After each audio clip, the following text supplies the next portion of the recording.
be proficient, for you to get your hands busy, and for you to practice some of the examples and the circuit designs that we are going to be creating using microcontroller technology, you are going to need, first of all, your own laptop. It's key. It is in your laptop that you're going to have some softwares. And I said one among those softwares would be the environment where your circuit design is drawn. And I said for the purpose of this class, we are going to be making use of the Proteus Lab Center. And I said in Proteus are two applications. The first is the ICs. It is in the ICs environment that you draw circuit diagram and then simulate. So in the ICs environment, you draw circuit diagram and then you simulate. There is another package on the Proteus, and that is called the Harris. It is in the Harris that you convert your circuit diagram to a PCB diagram.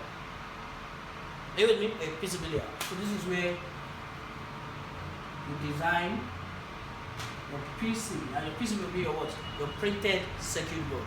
That's what PCB means. Now, you've seen what it meant to say you draw a circuit diagram. To draw a circuit diagram, it would mean that you must have had maybe a project topic or a system you want to create or you want to design. Now, you must have thought on the several ways you could have gone about to create that system. Most times, in providing electronic solutions, you are not restricted to a specific sensor or a specific module.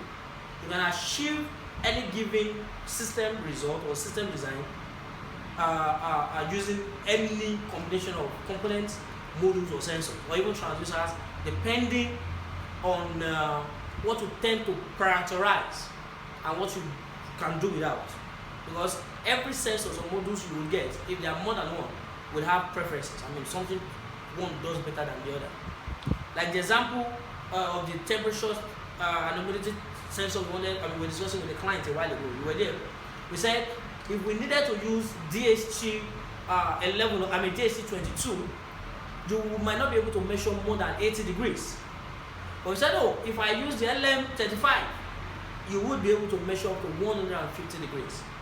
Now, there's something I didn't tell him that if we had wanted higher temperature, then we could have been looking at the thermocouple, where you have different thermocouples with the K-type and the other series that exist, where you can measure up to temperatures in thousands of degrees, hundreds of thousands, thereabout. Are you following me? So, now, if you look at it, I've mentioned thermocouple, I've mentioned LM35, I've mentioned DHT11 or DHT22. There's a difference. Their properties differ, even though they tend to have the same result. Are you following me? Now, if you are down with that choice, or with a choice like that, or you are down to that point to make a decision, it will be specifically based on, oh, I can do without this, but I need more of this, or I need more of this, but I can do without this. Do you get where I'm pushing at now? So I'm saying that first that you're going to need to draw a circuit diagram, you must have selected the components you want to use. Then you go to your ICs environment and then you draw a circuit diagram. First, having done a circuit diagram, you don't do the PCB yet. You don't do the PCB yet. Because the essence of drawing a circuit diagram is so that you can simulate the circuit diagram.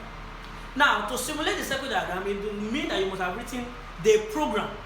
Now, we are talking programming now. We are not just talking about drawing analog electronics that you can just simulate. We are saying that, we are in a programming environment now. So it means that you're definitely going to need another software. And that software will be your PIC CCSC compiler. And I told you some weeks back that there's a difference, of course, that there's a difference between the compiler and the IDE. I told you that the IDE is what did I say the IDE is? Environment. Now, the difference between the IDE is that the IDE can actually accommodate say maybe more than one compiler, which means you can write more than one language within an IDE. And I gave the example of the Visual Studios.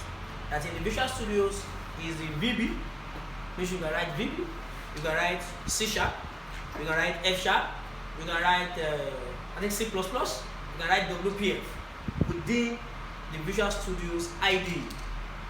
But you could also go online and download specifically a C# compiler, where all you do there are syntaxes and everything related to what? C#. So also in our C language programming for microcontrollers, you can actually have the CCSC IDE, compiler or IDE. Now if I'm to use an IDE, if I was to use an IDE, I would go for the MPLAB.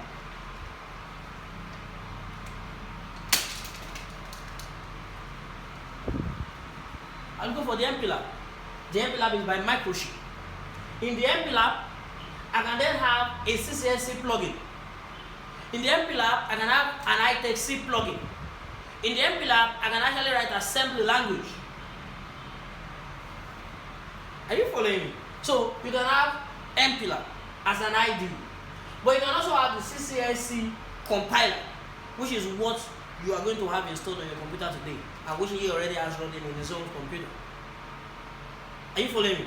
Now, it is in this environment that you must have written a program that you will attach to your circuit diagram on Proteus ICs so that you can what? You can simulate it. Now, and I told you then, I said, before you can simulate, after writing your C program or after writing your program, several files will be generated for you. But two are the most important to us here. One of the files is the .core file. The other is going to be the .x file.